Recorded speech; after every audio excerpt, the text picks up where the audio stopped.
We'll start by taking refuge.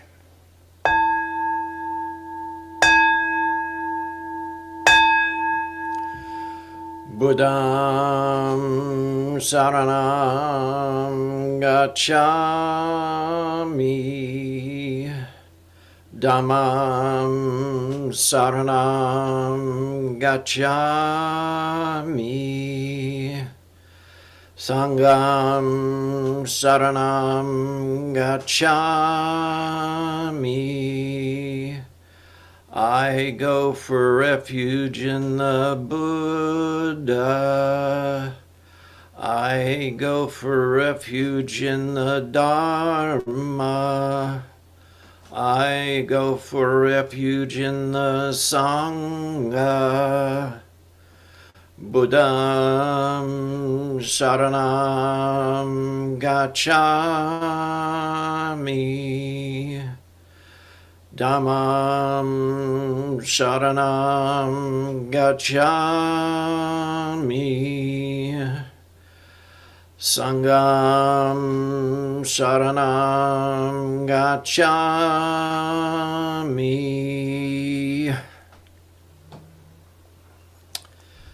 So we will start with our customary 15 minutes of seated meditation.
We'll chant the Gatha on opening the sutras.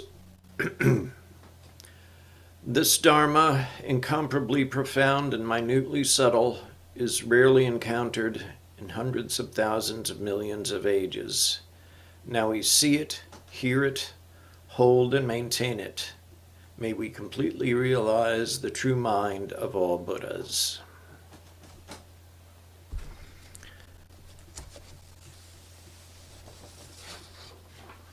Hello and happy almost solstice to you. We're here in Massachusetts. It'll be dark at 4 o'clock tomorrow afternoon, and it'll get brighter progressively, but not for a while. So,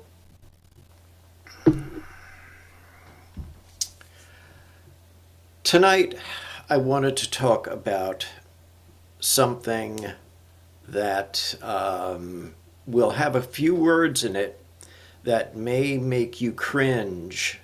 So I'm going to tell you what they are right off the top, and then you can, if you can't purge the cringe, at least you can be aware of the cringe when you do it.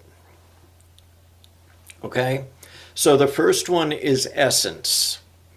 A lot of people have a problem with the word essence because it's a little spirit, soul kind of ego thing, and in this case it's not. So get over it. The other one is Mahayana, which a lot of people think is in opposition to Hinayana. It's I don't know, feeling superior somehow.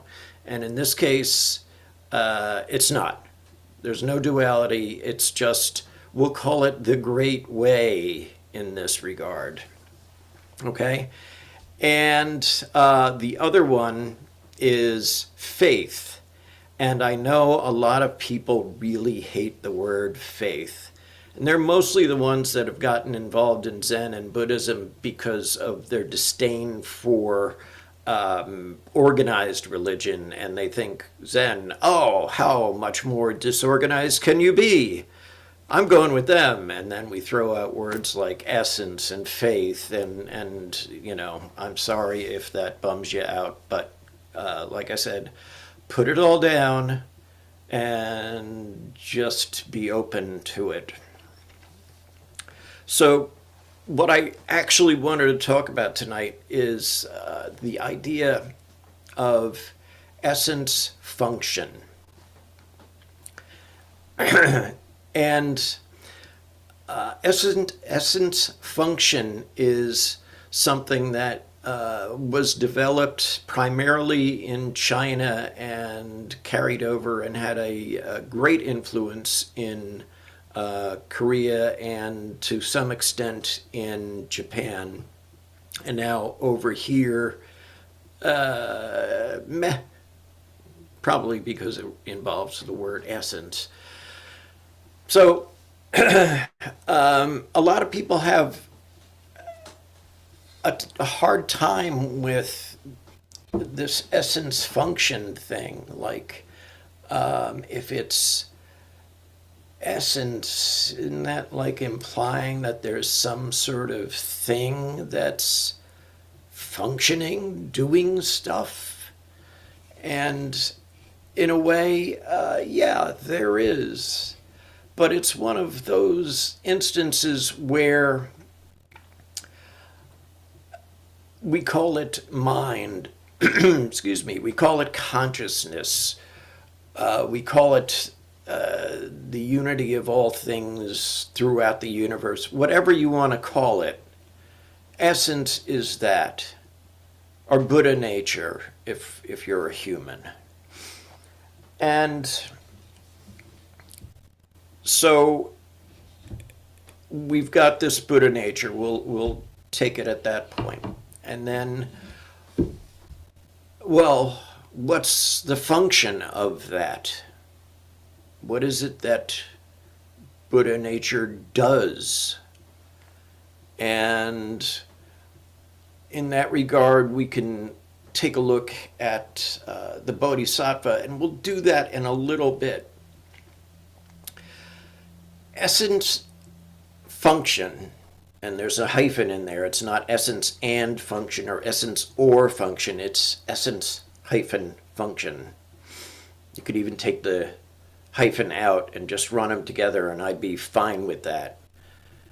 It'd probably be harder to pronounce, though. If you're not familiar with the Two Truths doctrine that came out of Nagarjuna and the Madhyamaka school, there's the absolute truth and then there's the relative truth. Like I said, the absolute truth, the essence, is the unity of all things, the unhindered impenetrability, I don't know, unimpeded ability to interpenetrate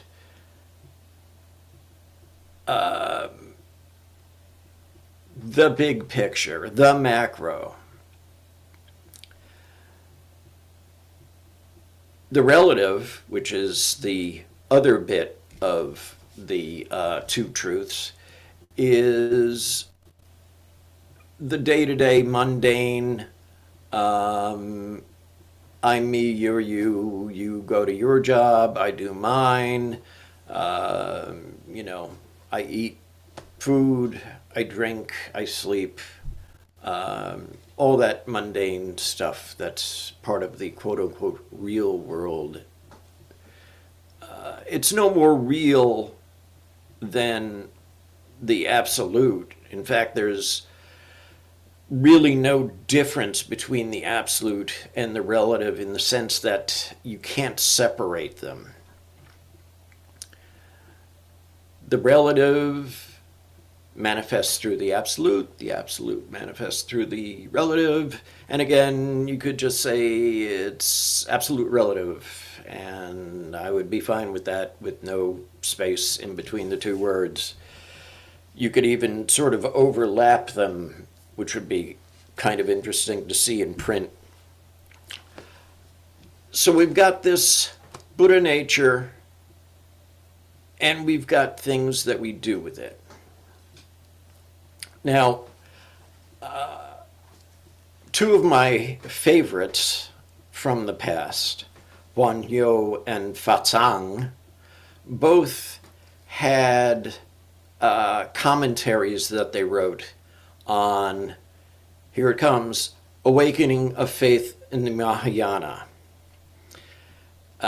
which you could also call Awakening of Faith in the Great Way, or from here on, I will just be calling it the AFM because that's how I always abbreviate it, and it seems pretty universal that if someone sees AFM and they've read Awakening of Faith, that they'll know exactly what it is that I'm referring to. So Guan Yu and Fa Zhang, Guan Yu, the Korean scholar, Buddhist scholar, and Fa Zhang, who was the third patriarch of the Huayan school, both delved into the Awakening of Faith, the AFM. They looked at it as a way of harmonizing the ultimate truth and the conventional truth, the absolute and the relative. So it involves some Madhyamaka, it involves some Yogacara, two of the older schools of Buddhism in the Mahayana faith, that is.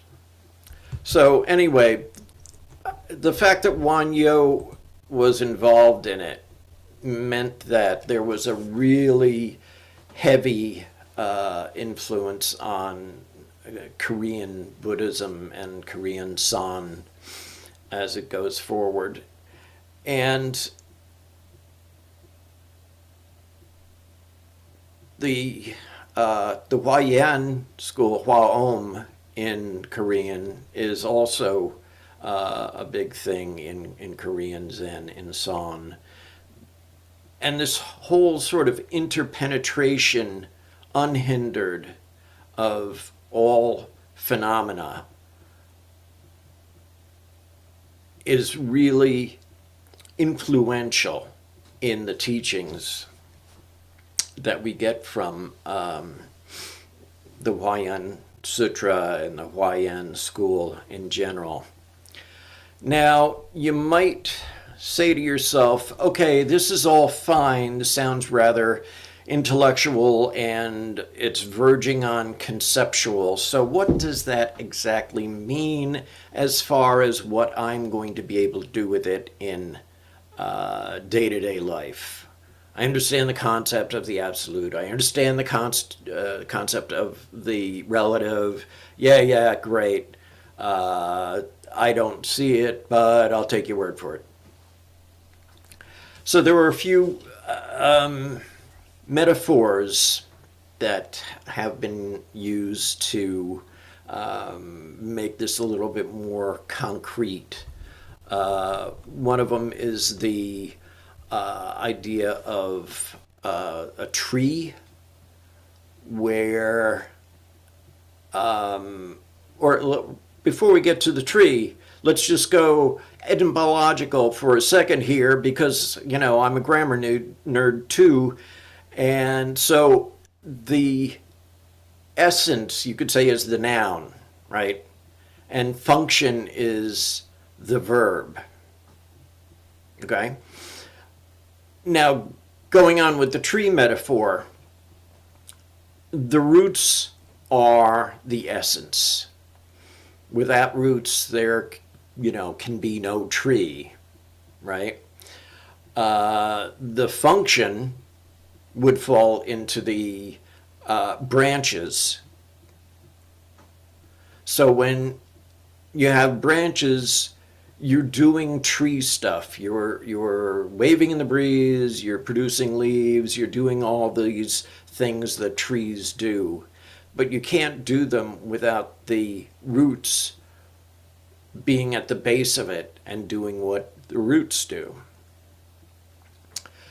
There's another one that comes to mind, and it's familiar to me at least, and maybe to you if you heard the talk from right around a year ago, that had to do with untangling holiday lights.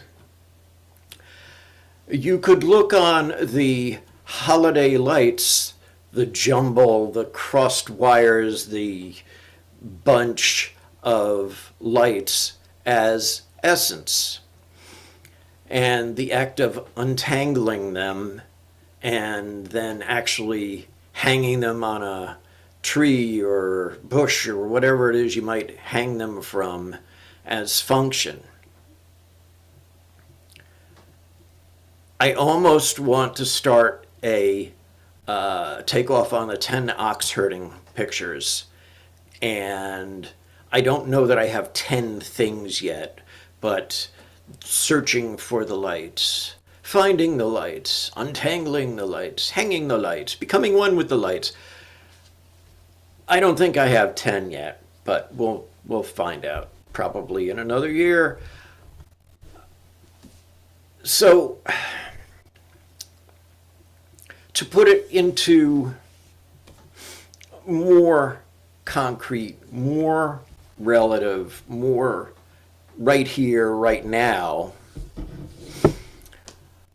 if we look on the Buddha nature as essence and the Bodhisattva as a sub-essence, then what is the function of the Bodhisattva? To drop a coin in that Salvation Army bucket outside the whatever store it might be in front of. It's donating to Toys for Tots. It's helping someone carry a whole bunch of packages when they can't see over the top of them because they over consumed. Function is, in a nutshell, putting into practice, putting into action peace on earth, goodwill towards men, people.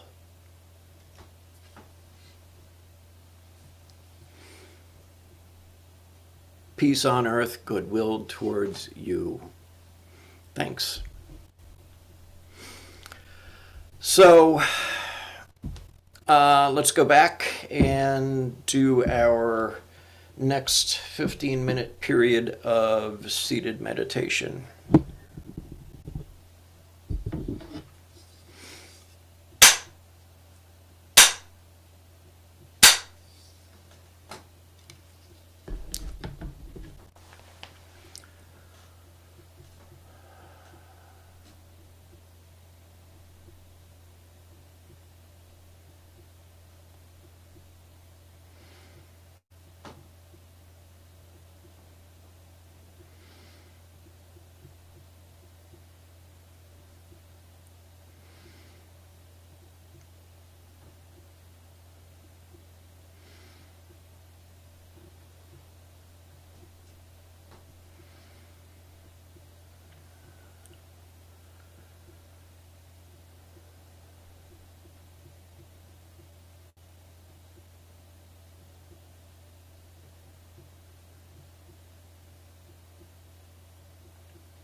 We'll chant the Heart Sutra.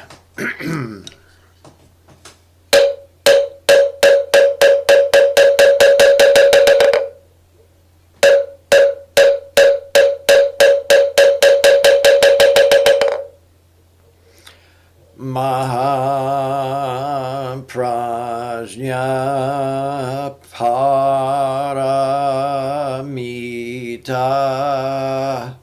Hridaya Sutra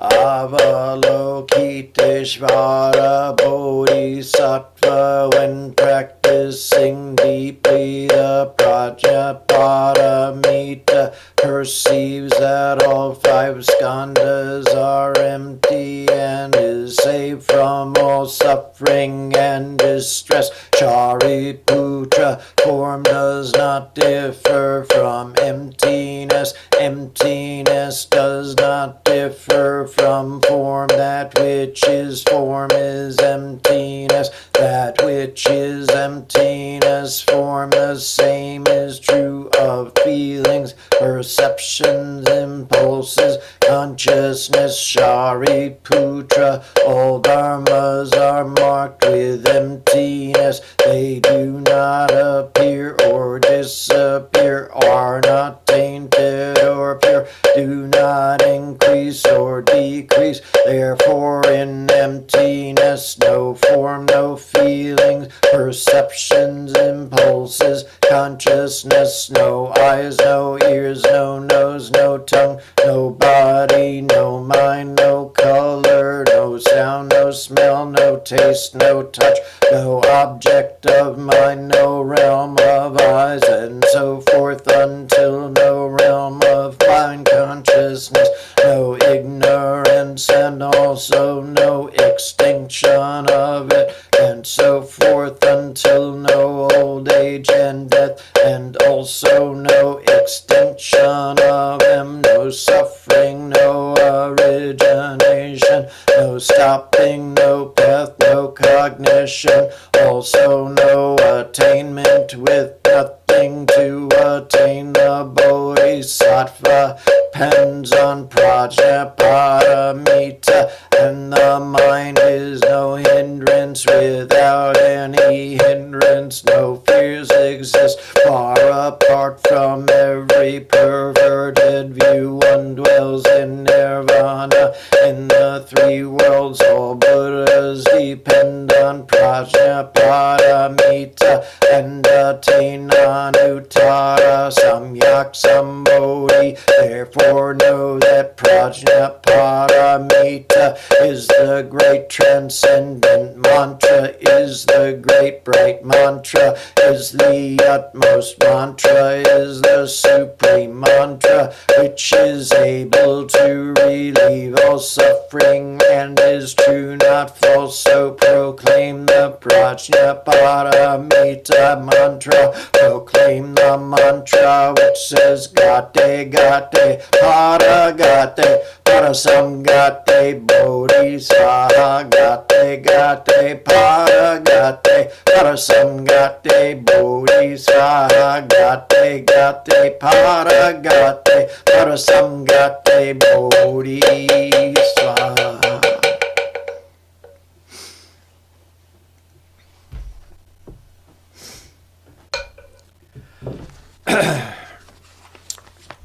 Let's do our personal dedications of merit.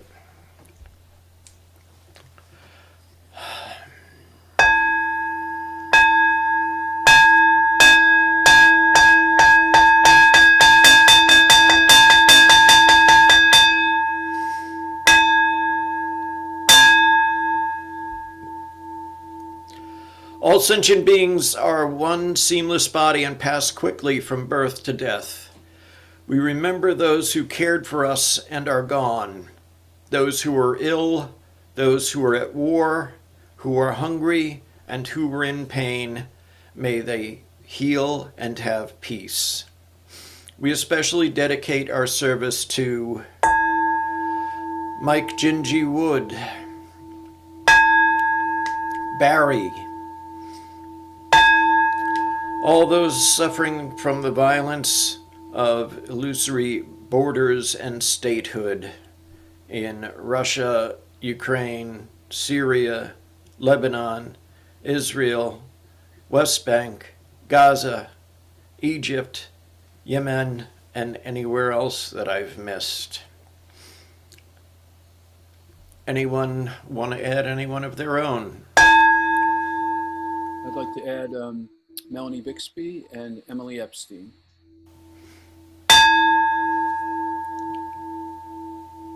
Anyone else? Caitlin.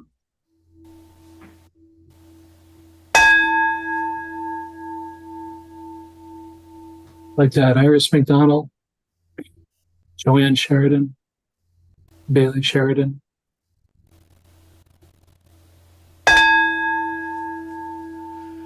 Any others?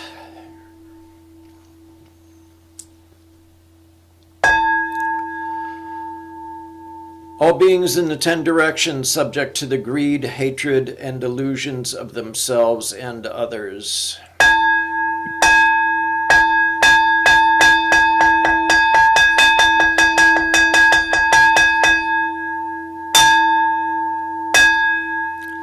All Buddhas throughout space and time, all honored ones, Bodhisattva, Mahasattvas, wisdom beyond wisdom, Maha Prajna Paramita.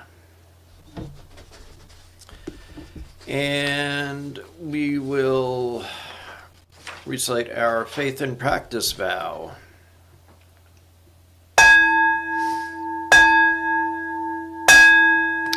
I will never retreat and will be firm in my mind in this correct Dharma. I will escape from the samsaric cycle of birth and death and definitely will see my original face. I will be sure to inherit the life of insight of the Buddha and save all sentient beings.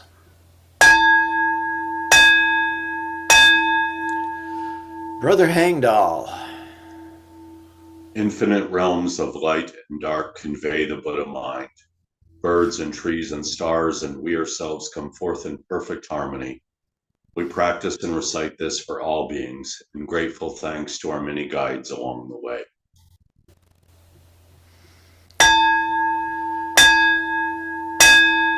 We recite the 4 great Bodhisattva vows. Sentient beings are numberless. We vow to help them all. Delusions are countless. We vow to see through them all. Opportunities to awaken are infinite. We vow to embrace them all. The Buddha way is endless. We vow to embody it.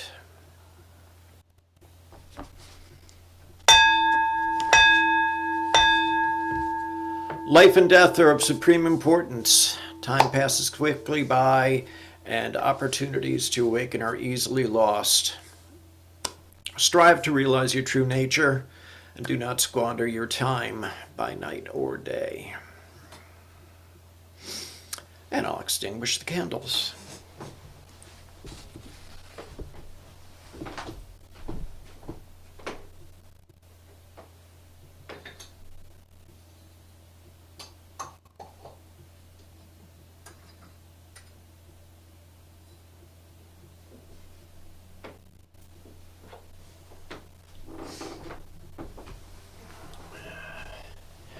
And thank you for joining us.